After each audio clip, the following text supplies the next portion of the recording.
Hey everyone, thanks for tuning in. Today my friends at Star Ace have asked me to take a look at their Selene blue-eyed version 6-scale figure from Underworld Evolution. Let's see how she turned out.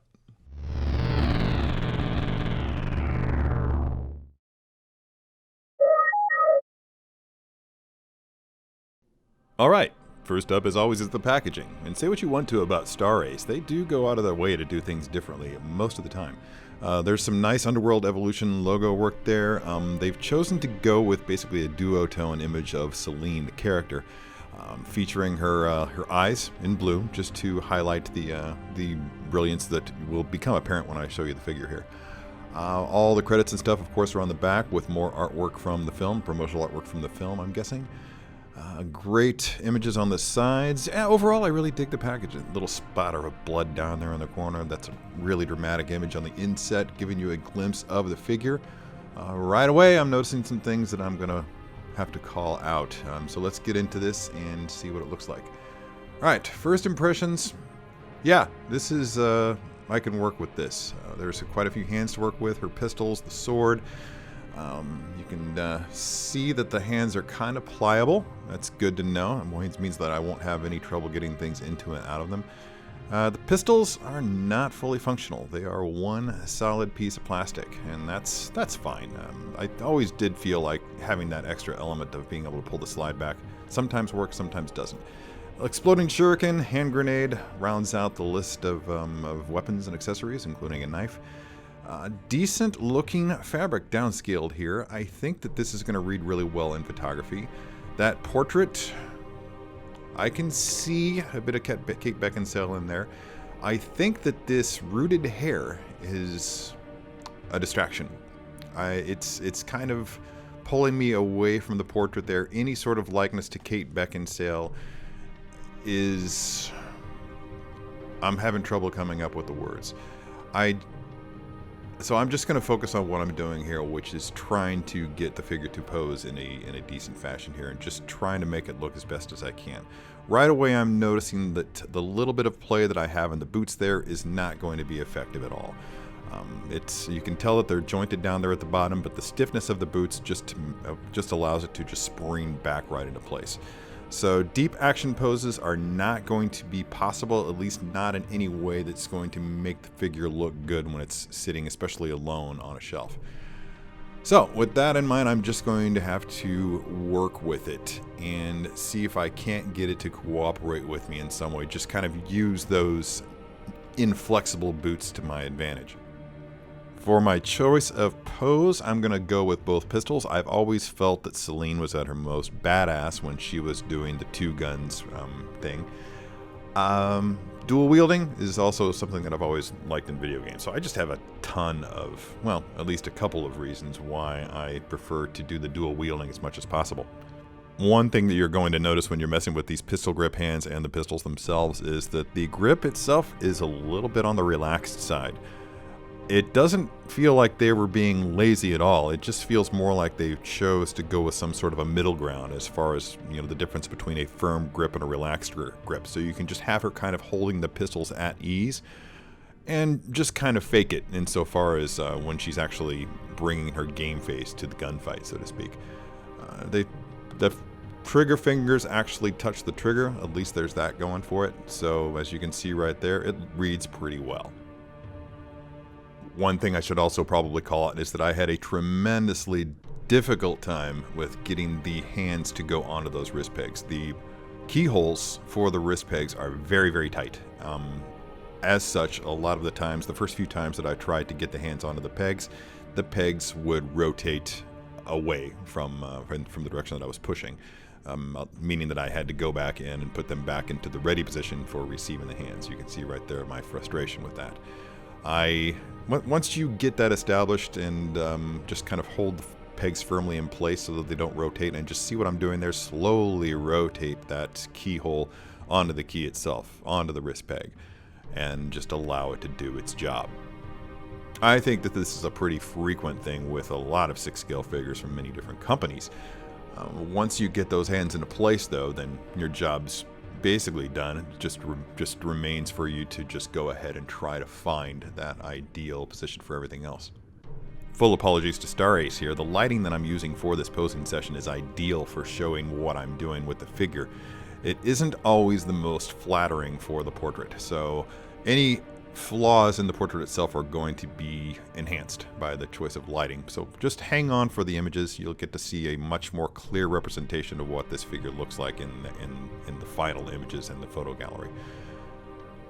I'm trying to be really delicate here with this coat.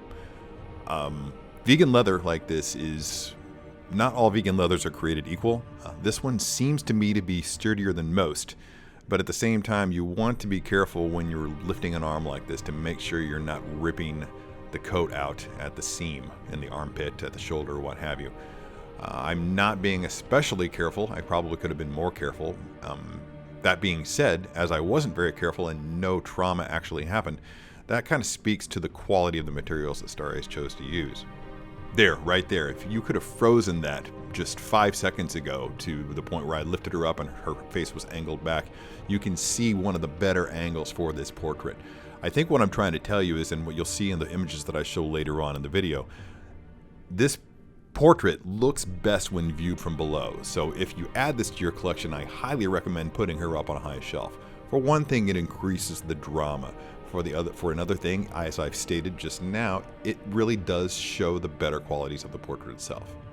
Here, once again, you'll see that I'm doing a little bit of futzing with the hair, trying to see if I can get it to work right, to get it a little bit tamer than it is. It's some wild stuff, and I need to be upfront with everybody. I am not at all a fan of rooted hair on figures.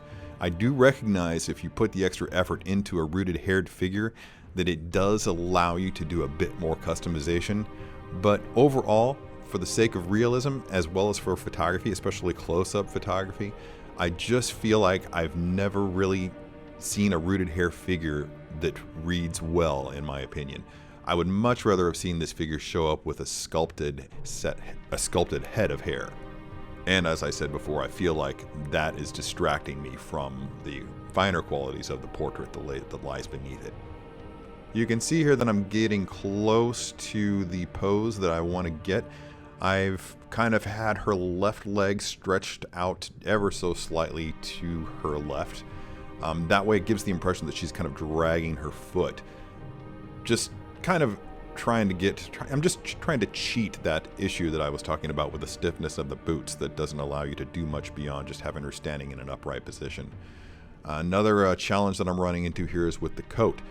The wires in the coat they all exist at the bottom. That means that when you're trying to get the coat to billow in the breeze, it becomes a bit of a challenge. What I'm ultimately going to wind up doing here is just kind of folding the jacket in such a way that it minimizes the bulkiness of it on the side. Just kind of doubling it over and then tucking it behind the holster did wonders for me and just gave me enough of a lift to provide a little bit of a sense of drama. If I hold on to this figure, then I'll probably try to get a wire up into the side seams of that coat, just to give myself a little bit more of an opportunity to make it flexible, to create that drama and just give it just a little bit more beauty. Hitting the pose itself takes almost no time at all, but what's really going to hit everybody is trying to get those different elements of the costume into place, as well as that hair. One of the challenges has to do with the positioning of the switch for the light up feature, which is at the back of the head. That's underneath all that hair. That means that any time that you have to go in there to turn the lights on or turn the lights off, you're going to wind up messing up whatever styling job that you did to the hair, and you're going to have to smooth it back into place again. That's not a call out to Star Ace in any way. I think if you're going to go with rooted hair and you want a light up feature, that's just a natural consequence of combining those two things. However, it does, and not to belabor the point, but it does bring up how much more suitable a sculpted head of hair would have been for the use of a light up feature in the head as well. Just a simple matter of popping that hair off and popping it back on anytime you wanted to turn the light switch on and off. Another challenge that collectors are going to run into when trying to strike a pose with this figure is the corset. I think that's what you call it. Is a bit... It's adjustable. You can loosen it, but I don't know why you would. The fact of the matter is that it does create a little bit of tension in the torso itself, and that creates a bit of a challenge when posing the figure, and that it makes it difficult to twist the torso. Once you do get a torso twist in place, that corset can easily drift to one side or the next, requiring correction.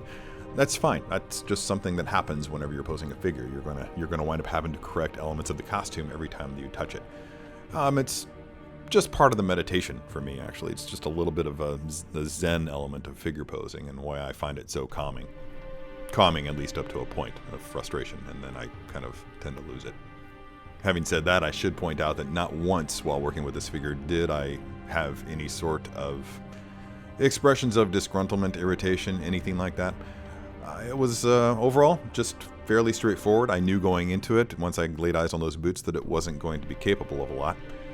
So I just use a couple of tricks that I've developed over the years to create a couple of different poses.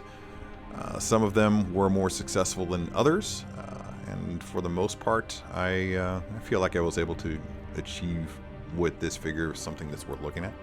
I kind of feel it's also important to note for those of you like me who are put off by the rooted hair on this figure.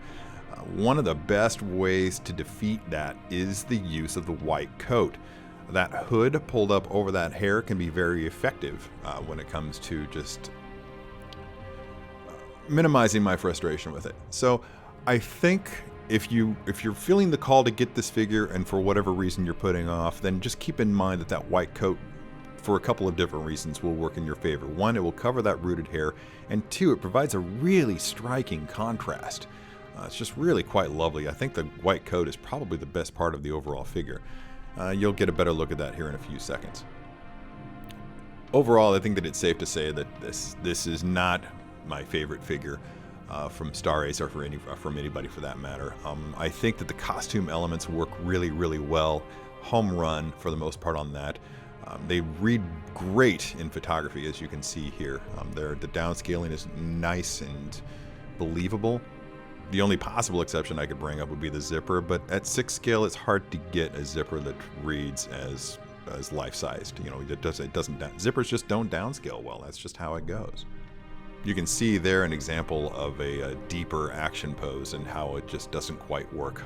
Neither one of those feet were flat on the floor, unfortunately. You're gonna have your best luck with poses like this, where you're just suggesting presence and drama. Overall, I think that hardcore Underworld fans will be happy with this figure in their collection, while at the same time anticipating that Star Ace will have learned from this figure and hopefully develop something that will really, really hit a home run next time. That's about it. Thanks for watching, and until next time, be good to your plastic. Hey, look at that. You made it to the end. If you liked what you saw, please hit that subscribe button and join us on our quest here to bring 6 scale stuff into your world. If you're really hardcore, click on that notification bell and you'll get notified the second that something new drops. Thanks for watching, and be good to your plastic.